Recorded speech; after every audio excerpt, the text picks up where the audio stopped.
Welcome to the What the Funk podcast. My name is Molly Smith, and I am on a mission to equip 1 million people with the tools to recognize when they are in the funk and, more importantly, how to pivot out of it. By tuning in today, you have joined me on this mission, and I am so glad you are here. Today's guest is not only a dear friend, she is an absolute powerhouse. Caytie Langford is a passionate real estate investor on a mission to help women build wealth so that they can step into leadership, influence, and the big, bold lives they are meant for. She has coached over 300 executive women, myself included, empowered thousands of others, and is a sought-after speaker, inspiring audiences to build confidence, overcome obstacles, and fearlessly pursue their goals.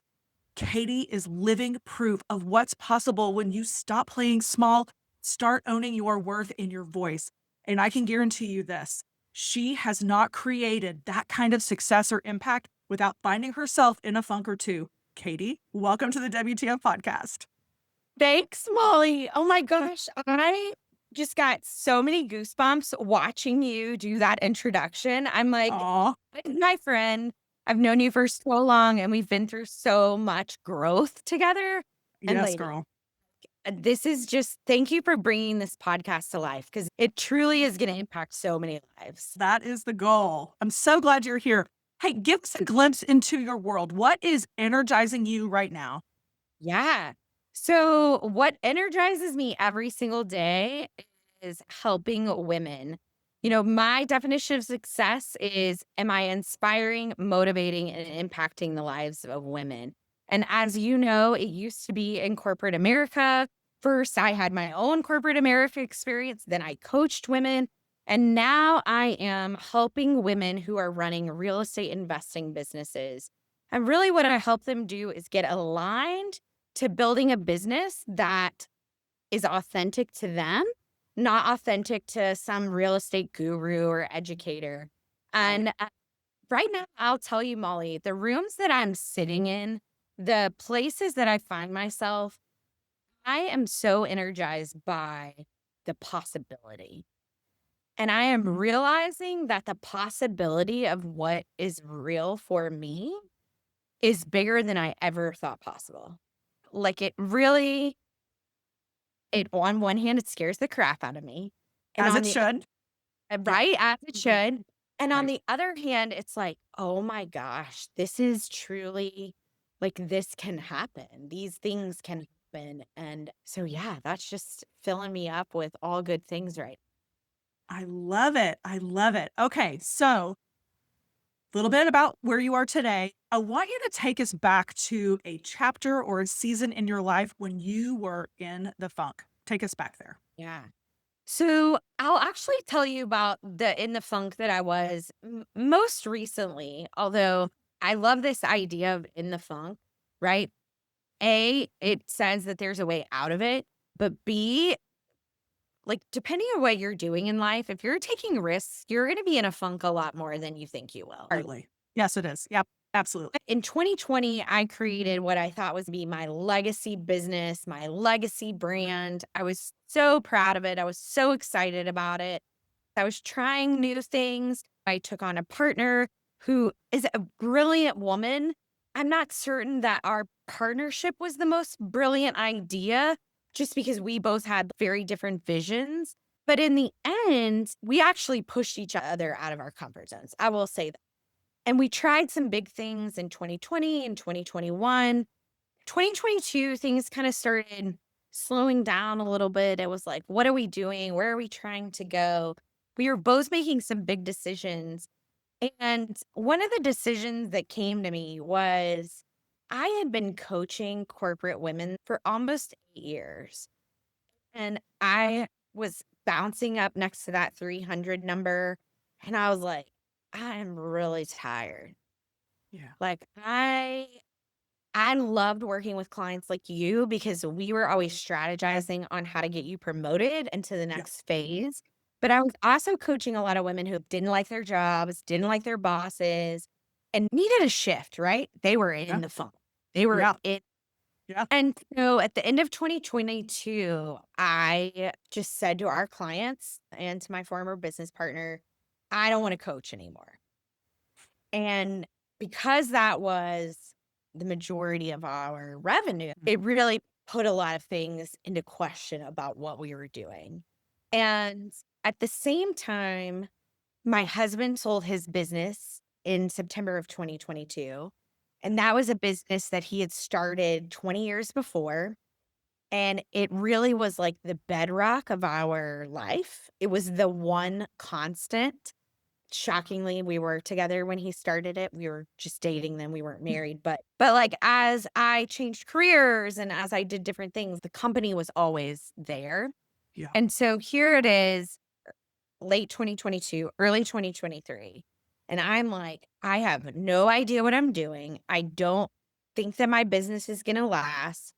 I don't know if I want to get rid of it. I don't know what to do with my business partner.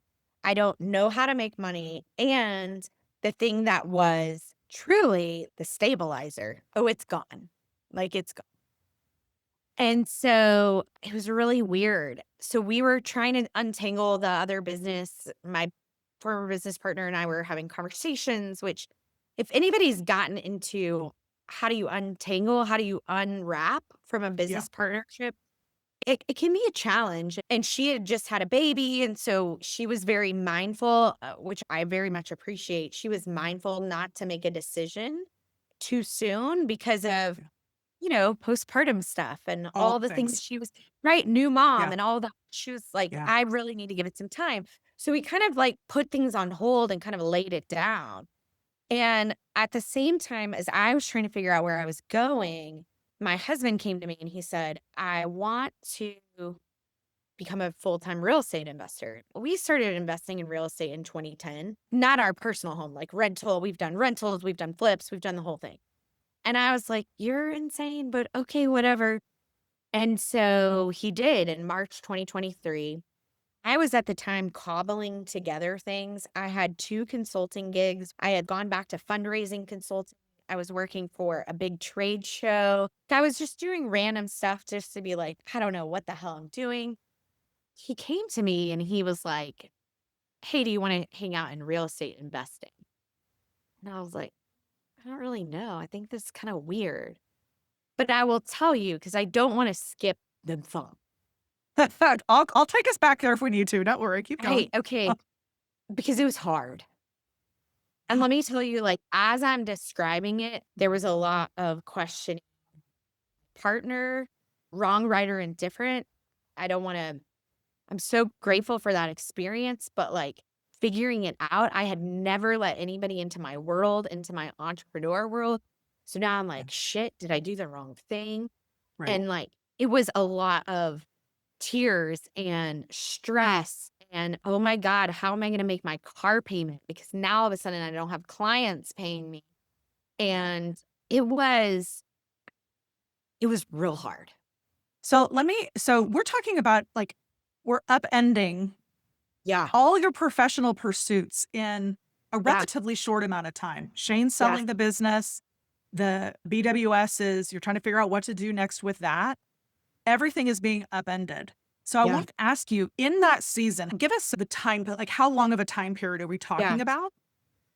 So I will say that I started thinking about what I was going to do with the old company in like October of 2022. Okay.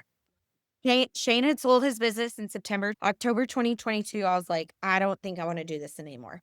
December is when I told my clients, I'm only going to coach you until March.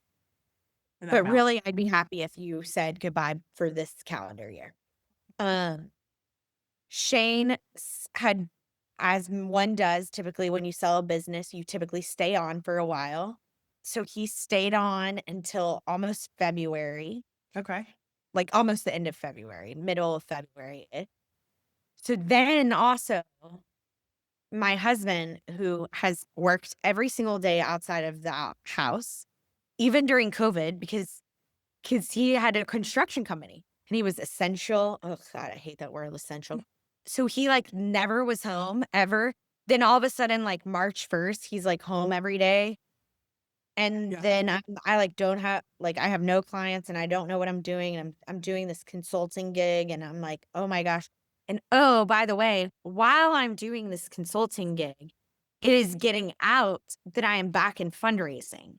So my phone starts ringing from nonprofits and recruiters saying, we heard you're back. And I was like, no, you didn't, because I knew without a doubt I wasn't going to go back to that. Yeah. So, but really from, I would say October 2022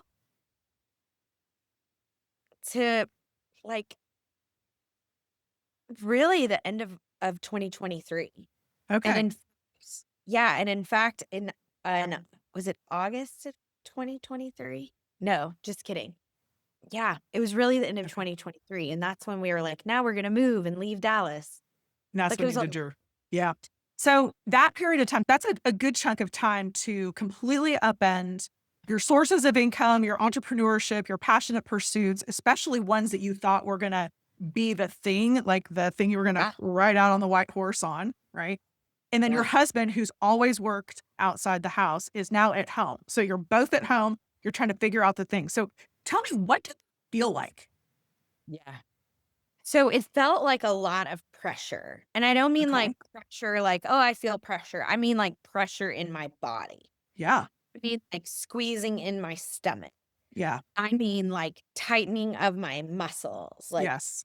I had a lot of Yes. uncomfortable like body feelings. Yeah. And at the same time that all this is happening, I'm also getting sober. That's right. You are. Yeah. 'Cause my last drink was in May of 2023. My first day sober Yeah. is May 8th. Yeah. And so that, as you know, I do.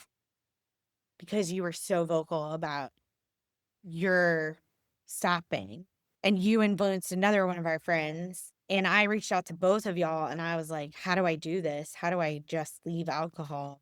And between you and Liza, like that, I mean, I credit both of you for just being such great handholders through that whole experience. And, but I will tell you, like, then all of a sudden, the thing that you use to numb yourself, because that's what I was doing with alcohol, Me too. It's oh, gone. God, Yes. and you're like, what do I numb? You mean I have to feel this? Like, what does that mean? And why is that here? Yes. And Yes. yeah. And so it was, and then friendships started changing because it was Mm, like, sorry, I can't go to your pool on Saturday and drink all day because that's not really what I want to do anymore. But I love you as a person. And so, like, how do I, like, it was all happening. It was yeah. all happening. What were your thought patterns? If you can think back to, like, what were the thoughts that you thought on a regular basis during Yeah. that time? So I knew it's so funny. Like, looking back, you really can see it. But like, it was late 2023, I think, when I went back to therapy. So mid 2023, I went back to therapy. Yeah. And I was trying to process a lot. And in fact, my therapist made me write down the things that I was saying to myself. Very powerful tool. The things that I said to myself. I am now at a place where I can be like, "Oh my gosh." I remember sobbing when I said them out loud to her because I was saying things like, "You'll never be good enough. People don't actually like you or trust you. You're fucking everything up. What is wrong with you?"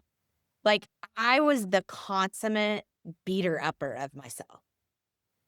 And so as I'm going through this and as I'm like, what am I going to do with my business? And now Shane sold his business and oh my gosh. So now I'm drinking more. I'm not drinking less. I'm drinking more. So I'm saying more of those things to myself. Yeah. And it really hit me in May. I was like, you can't do this. Like, you literally say you have all these dreams and goals, and every time you pick a glass of wine over it. And what I realized was I'm either going to have everything I want and I can actually try to have everything I want, or I'm going to have wine. That's it. You're 43 years old. These are the things. So pick. And I was Yes. like, I've tried wine for 20 plus years now. It's not really working. And so let me try this other thing. And so then I'm rewriting the narrative in my life sober, and I am getting to know myself, and I'm saying, Mm. no, I am a badass. No, I am a good person.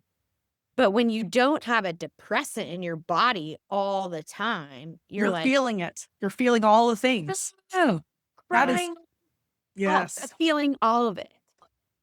So it yes, really was the funk. yes. Well, and so gosh, this is so good, Caytie. This is so good. There's multiple funks in here I can I see. Just know. the identity shift. Yeah.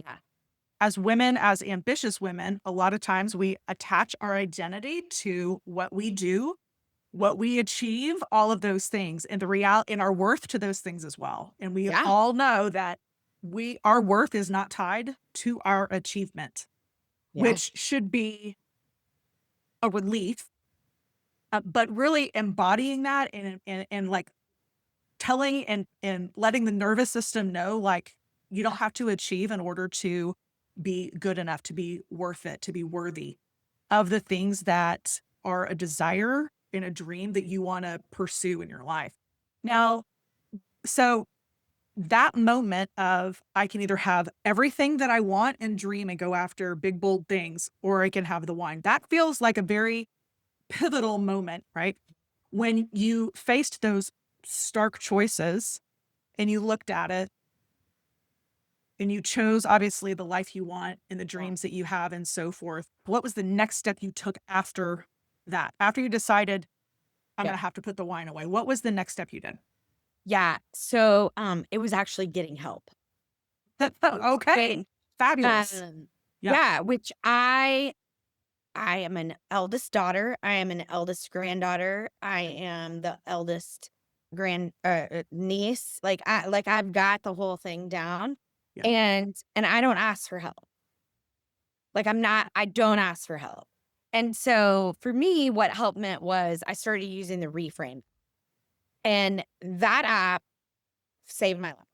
And it completely changed the way that I view alcohol and all of those things. And because I would do the daily exercises for 10 minutes every single day, I didn't realize that it was rewiring my neural pathways. I didn't Brilliant. realize that it was stacking things in the way that it does. And so that is what happened. And then when that started happening, and I had been a journaler, y'all. It's not like I was new to this, right? But just knowing that I needed something other than my own willpower to get through was a big thing for me. So that's what I did. Yeah. Okay. So what I heard was you sought help Yeah. and you realized that you couldn't do it just in your own willpower. Yeah. No. And you did something that helped reframe and rewire the Yeah. neural pathways in your brain, which I think is so important. I think we spend so much time in the conscious mind and the habit building and that type of thing. We've got to work on, at least this is my experience. We've got to Yeah. get into the subconscious level. We've got to get into the energetic level. And so to use those tools to help get and rewire those neural pathways and everything is, I think, critical and key to Yeah. pivoting out of the funk. Okay. So that was May. You decided to stop drinking. Yeah. And then the rest of 2023, what was the pivot out of? Where was the moment when you pivoted out of or discovered, okay, this is going to be the next thing for me? Because at this point, just back into Caytie's story, like Shane has sold a company. He's dabbling in real estate investing. Caytie's trying to figure out what in the blazes that she's going to do. She's just either let go or dissolved or stepping away from the business partnership. And oh, by the way, her biggest coping mechanism now she has set to the side. So in that season, so summer 2023 into the late 2023, what changed or what opened up for you Yeah. to help you pivot out of that? Hey, what am I Yeah. doing next? Yeah. My nonprofit consulting gig ended May 31st. And so part of that was sitting down with the CEO who was a friend of mine, right? We had worked together many years before. That's how we knew each other. That's why she called me. And actually, I had been her coach as well. And so I remember we were sitting down and I said to her, because I had been thinking, okay, I don't want to go back into fundraising, but I probably should put my name in the hat for a couple of CEO roles in nonprofits here in town, in Dallas. Because I was like, that I think is more aligned to what I've been doing. I still will be able to fundraise, but I can lead an organization. So I sat down with my friend and I said, hey, I think this is what I'm going to do. And she was like, please don't do that. And I was like, well, what do you mean, please don't do that?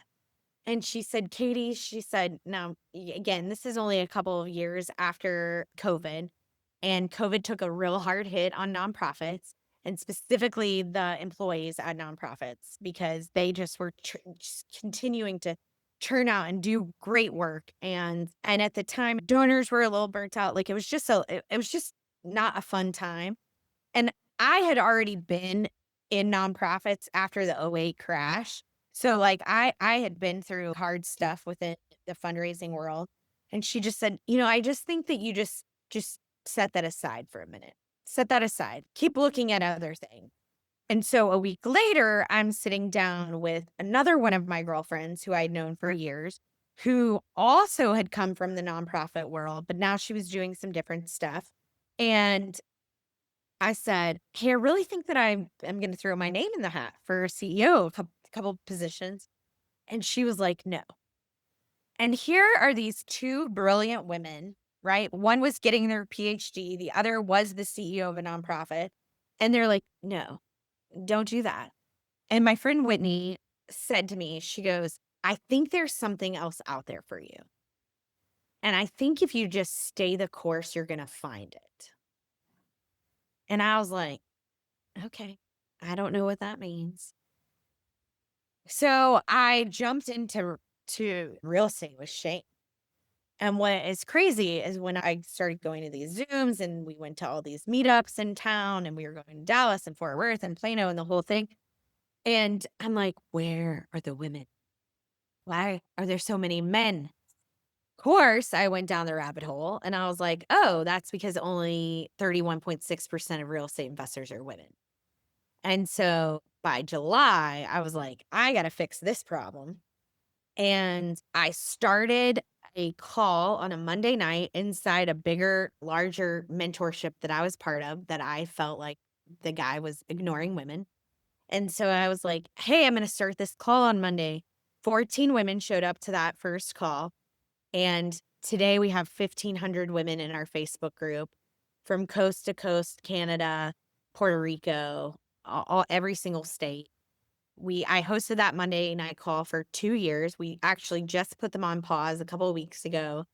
But out of that came a mastermind.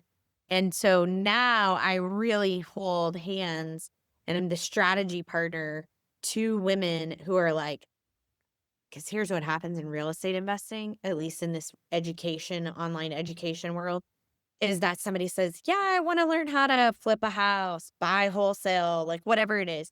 They join an educator. And then the first thing the educator says after welcome, here's your login is you have to start an LLC because now you're a business owner. So a lot of these people don't realize they're starting businesses. They think they're going to like buy a house or flip a house, not realizing, no, this is a business. And so I am taking all of the stuff that I've done, both in my coaching world and knowing what it's like to be a lonely entrepreneur. And I'm like, cool. So let me teach you now how to put yourself into your business and not just run off somebody else's framework.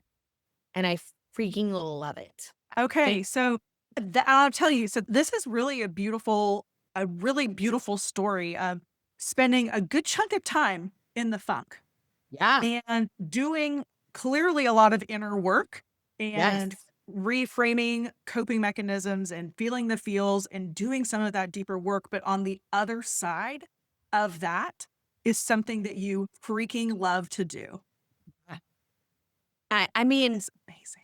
I love it so much. Well, first of all, I love it so much that I did it for a year and a half completely free. Like I hosted these Monday night calls for free. And people would be like, can you coach me? And I'm like, no, I don't do that. And here's the thing, when you get into the real estate investing space, there are lots of different things that you can do. And so I did go down a path where I joined a team. I became a partner in a fund. And I loved that experience, but some things weren't quite shaking out the way that I wanted them to. And so I left that team. Unfortunately, the team dissolved, but I'm still very close to two of my former partners. I believe both of those women were brought into my life for very specific reasons. And one of them in particular is a client now. And then the other is helping me through some of the bigger, bolder things that we're doing that Shane and I are looking at, like buying businesses. And so it's interesting because you definitely take lots of steps and you never know, like you don't know if it's going to be the right one, but you have to take the step or you just stay in the messy middle, which I don't know about you, but I try and get through the messy middle as quickly as I possibly can, even knowing that sometimes it's going to take a year or two. Yeah. Wow. That is amazing. Okay. So for people who are listening, who are in a funk right now with, I'm going to give both, either with alcohol or just with what they're doing, or if they're in the middle of a transition, what is one or two things that you would impart to them to help Yeah. them through this season? Yeah. So number one, I would say if you have a relationship with alcohol like I did, which was too many. And I'm not going to say what too many is for you because only you can say that. But if you are having a 3 a.m. wake up call with yourself, it's time for you to get serious. And what I would suggest is somehow taking a break and using something like the Reframe app or something like that. Because what I now know about alcohol is it's poison. Sorry. I know. For some of you, you're going to hear that and you'll be like, I don't want to hear that. Yeah, me neither. I quit 6 wine clubs. Okay. I get it. I did not want to hear it either. But it is poison. And if you are negatively speaking to yourself and you're drinking, the drinking is never going to help because it's a depressant and it's going to lie to you. So that's number one. Number two, though, if you are in a role, if you are like in it, right? The only way to get through it is to get through it. Yes. So like Through it. through it. Yes. You cannot go around it. Yeah. I will tell you, I came from a family where like we were like, let's sweep things under the rug. I had an alcoholic father. Didn't know that until I was in my 20s. I was like, wait, what? Nobody talked about this, right? We were good. I'm a good sweeper. I'm going to sweep it under the rug. I'm telling you, if you don't go through it, it will come back later to bite you in the ass. So you might as well just go through it. That's right. Might as well. And so part of that is number one, acknowledging that going through it is a process, that you're not going to get it perfect, Right. that it's going to take time, and that you have to give yourself some compassion. And then another thing that I would say is, and this is something I've really had to learn over the last 2 years, especially since I've been sober, I've had to re-identify what is fun for me.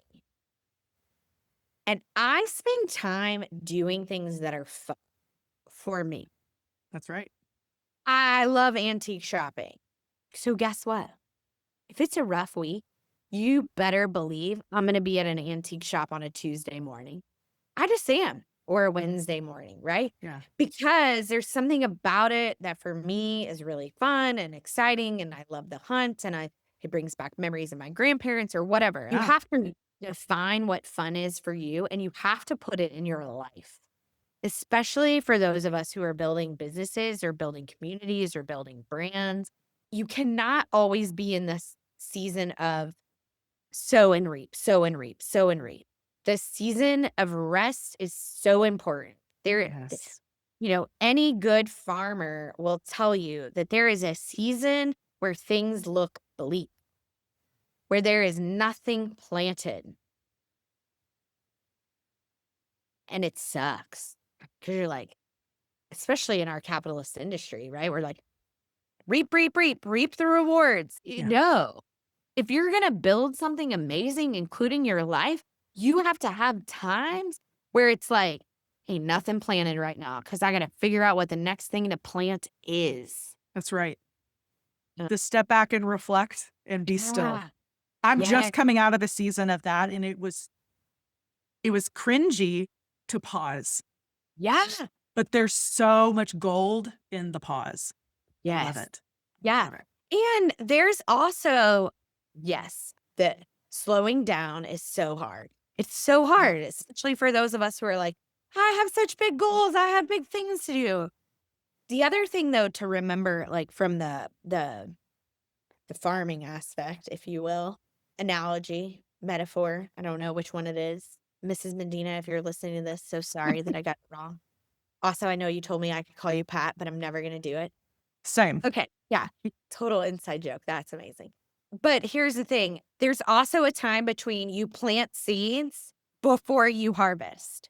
There is Right. the growth period. There is the you can't see anything happening and you are still doing the work and you're like, is anything happening? And just having that trust that it is. Yes. Love it. Yeah. Oh my gosh. Thank you, Caytie. What a fantastic conversation. And a couple of good funks in there that I know that the listeners are going to relate to. I so appreciate you spending time with our audience today. We'll see everybody soon.